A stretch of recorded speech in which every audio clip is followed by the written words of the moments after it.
आयोग के अध्यक्ष बने हैं भूपेंद्र सिंह यादव। और सुपर एक्सक्लूसिव तस्वीर हम आपको दिखा रहे हैं आरपीएससी से, सीधी तस्वीर हम आपको दिखा रहे हैं अजमेर से। भूपेंद्र यादव को आरपीएससी की जिम्मेदारी दी गई है और वो अब पद ग्रहण करने के लिए आरपीएससी पहुंच चुके हैं।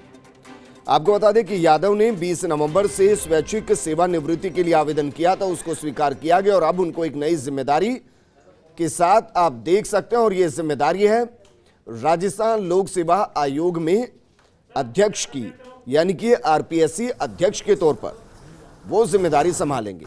आज ही दीपक उप्रेती जो इस जिम्मेदारी को संभाल रहे थे वो जिम्मेदारी से रिलीज हुए और आज ही भूपेंद्र यादव जिम्मेदारी ग्रहण करने के लिए वहां पहुंचे हैं। इसी बीच में उनका कई जगह स्वागत भी किया गया। किशनगढ़ के अंदर एक भव्य स्वागत उनका किया गया। और अब तस्वीर हम आपको दिखा रहे हैं अजमेर से। मेरे सहयोगी कौशल जैन मेरे साथ जुड़ चुके हैं। कौशल, आज जिम्मेदारी वो संभाल लेंगे और जिम्मेदारी संभालने के साथ नई जिम्मेदारियों की शुरुआत होगी। किस तरीके से इसको देखा जा रहा है और अभी की तस्वीरें क्या कुछ बयां कर रही हैं?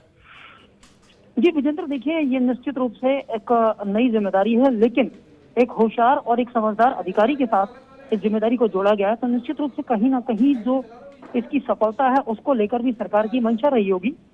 अभी भूपेंद्र यादव जो कुछ समय पहले तक राजस्थान पुलिस के मुखिया थे, अब वो लोक सेवा आयोग के अध्यक्ष के रूप में यहाँ पहुंच चुके हैं और कुछ ही देर में अपना कार्यभार ग्रहण भी करेंगे। इससे पूर्व यहाँ दीपक उप्रेती जो लोक सेवा आयोग के अध्यक्ष थे उनसे चार्ज लिया जाएगा और उसी के साथ एक नई पारी की, एक नई शुरुआत की जाएगी। जी बिल्कुल कुशल, इस दौरान आपसे ये भी जानना चाहेंगे कि पदभार ग्रहण करने के बाद वो वहां पर रुकेंगे या वापस जयपुर लौटेंगे और उसके बाद फिर वापस पहुंचेंगे? देखिए विजेंद्र, अभी ये कुछ भी कहना बहुत जल्दबाजी होगा क्योंकि भूपेंद्र यादव का जो जुड़ाव है वो अजमेर से सीधा रहा है, इनका पदभार भी यहाँ पे है। तो ऐसी स्थिति में अभी ये कहना नहीं हो पाएगा कि ये रुकेंगे या जाएंगे, क्योंकि जैसा अक्सर होता है परंपराओं के तहत कि अधिकारी पदभार ग्रहण करते हैं, इतने बड़े पद पर हैं, तो उसके बाद कहीं ना कहीं एक बार जाके वापस राजधानी के अंदर रिपोर्टिंग की भी परंपरा जो है वो चली आ रही है। लेकिन क्योंकि ये अजमेर के रहने वाले हैं तो अभी ये रुकेंगे या ये जाएंगे, किस तरह की जो रहेगी वो पदभार ग्रहण करने के पश्चात ही कोई इस तरह की कोई बात जो है वो सामने आ पाएगी। लेकिन ये बता दूं आपको कि ये लोक सेवा आयोग के 33वें अध्यक्ष के रूप में आज यहाँ पे अपना पदभार ग्रहण करेंगे। इससे पूर्व डीजीपी के पद पर रहे भूपेंद्र यादव अक्सर यहाँ पे आते रहे हैं और यहाँ पर उनके पहुंचने के साथ ही गर्मजोशी से स्वागत किया गया। पुलिस के आला अधिकारी भी यहाँ पे मौजूद रहे, अजमेर रेंज के आईजी और अजमेर एसपी भी यहाँ पे मौजूद रहे। जी विजय जी बिल्कुल। भूपेंद्र आप हमारे साथ बने रहिए, माफ कीजिएगा कुशल आप हमारे साथ बने रहिए। तस्वीर हम आपको दिखा रहे हैं, तस्वीरें अंदर की तस्वीरें हैं। भूपेंद्र यादव अंदर पहुंच चुके हैं, कुछ ही देर में वो पदभार ग्रहण करेंगे और ये तस्वीरें हम आपको दिखा रहे हैं। बातचीत चल रही है, कई जिम्मेदारियां उनके ऊपर है, आरपीएससी के जरिए भर्तियों को करना है, एग्जाम कराना और भी कई जिम्मेदारियां जो उनको निभानी है। इससे पहले आपको बता दें कि बाकायदा भावभीनी विदाई उनको दी गई थी, पुलिस अधिकारियों और कर्मचारियों ने उनको भावभीनी विदाई दी थी। उसके बाद वो अपनी ही गाड़ी से वहां से निकले थे और अब किशनगढ़ होते हुए वो अजमेर पहुंचे हैं और आरपीएससी में चेयरमैन का पदभार वो ग्रहण करेंगे। इसके बाद उनकी नई जिम्मेदारियां शुरू होंगी, उन जिम्मेदारियों का निर्वहन करना, क्योंकि आरपीएससी की अपने आप में एक बड़ी जिम्मेदारी। और दीपक उप्रेती अभी तक इस जिम्मेदारी को संभाल रहे थे, अब ये जिम्मेदारी पूर्व डीजीपी भूपेंद्र सिंह यादव संभालेंगे। उन्होंने वीआरएस के लिए अर्जी डाली थी, वीआरएस को मंजूर किया गया और उनको एक और जिम्मेदारी दे दी गई। जिम्मेदारी दी गई है आरपीएससी के चेयरमैन की। कुछ ही देर में पदभार वो ग्रहण करेंगे। उनसे मिलने के लिए आरपीएससी के कर्मचारी वहां मौजूद हैं जो उनका स्वागत कर रहे हैं। सुपर एक्सक्लूसिव तस्वीर हम आपको दिखा रहे हैं और तस्वीरें हैं अजमेर के आरपीएससी से।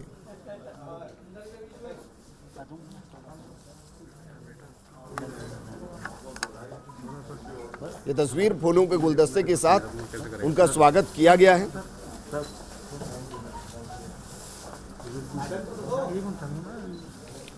एक एक करके सभी उनका स्वागत करते हुए फूलों के गुलदस्ते के साथ और वो सभी का अभिवादन स्वीकार करते हुए। तस्वीरें आरपीएससी के अंदर की।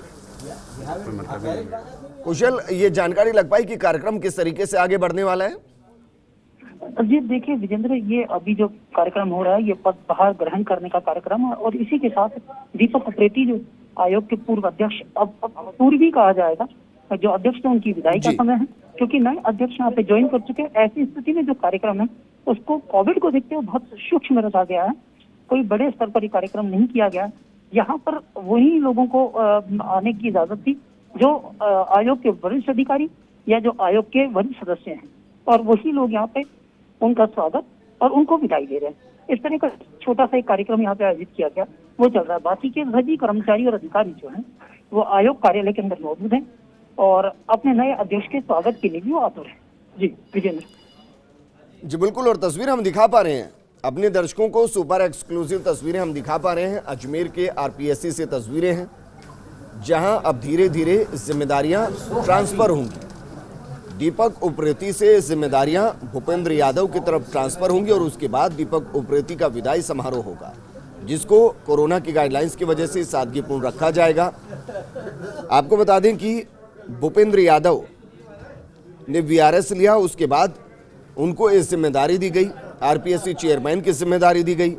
राज्यपाल कलराज मिश्र ने उनकी नियुक्ति के आदेश कर दिए और ये भी अपने आप में एक महत्वपूर्ण जिम्मेदारी से भरा हुआ कदम कि दीपक उप्रेती जैसे ही जिम्मेदारियों से रिलीव हो रहे हैं, भूपेंद्र यादव जिम्मेदारियों को अपने कंधों पर उठाने की तैयारी कर रहे हैं। आपको बता दें कि भूपेंद्र यादव का राजस्थान पुलिस महानिदेशक के तौर पर लगभग 8 महीने का कार्यकाल बाकी था, लेकिन उन्होंने वीआरएस के लिए आवेदन किया, उसे राज्य सरकार ने स्वीकार किया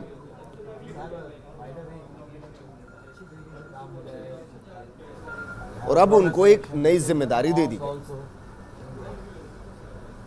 कुशल, आपने कहा कि वो अजमेर के ही रहने वाले हैं, तो अजमेर के साथ उनका लगाव होगा ही, लेकिन इस जिम्मेदारी के साथ उनसे उम्मीदें भी बहुत होंगी।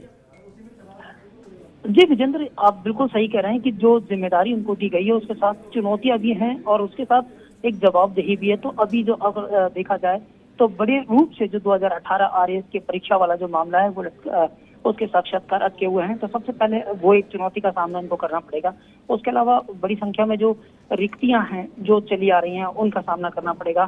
फिर सरकार द्वारा जो अभी कोविड को देखते हुए और कोविड से पहले बाद में जो सरकारी नियुक्तियां जो रिक्त पद हैं उनके ऊपर बाकी थी, उनको भी जिम्मेदारी जो है वो निभानी पड़ेगी। तो निश्चित रूप से कहीं ना कहीं ये माना जा रहा है कि बहुत बड़ी एक उम्मीद जो प्रदेश के लोगों को है, रोजगार की आशा रखने वाले लोगों को है, उनकी उम्मीद लगी हुई है। और अब ये टिकटिकी लगातार जारी है कि अब जब पुलिसिंग को सफलतापूर्वक जो करने वाले अधिकारी हैं, अब उनको एक बड़ी और नई जिम्मेदारी के साथ यहाँ पे भेजा गया है।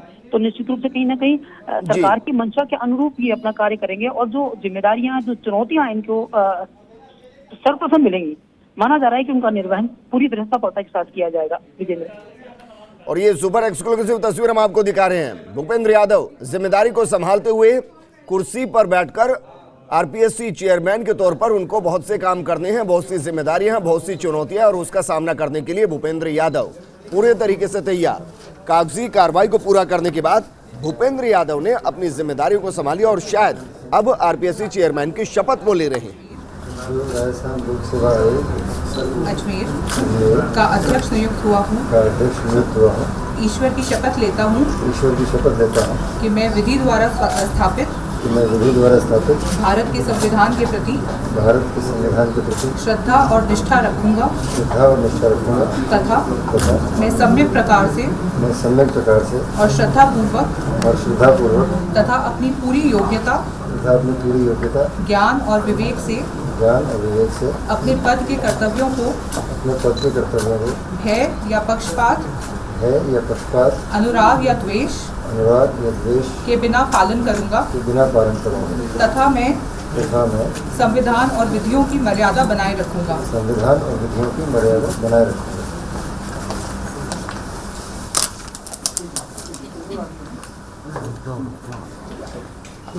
तो आरपीएससी चेयरमैन की शपथ उन्होंने ले ली और उसके बाद जिम्मेदारी वो संभाल रहे हैं और जो कागजी जरूरी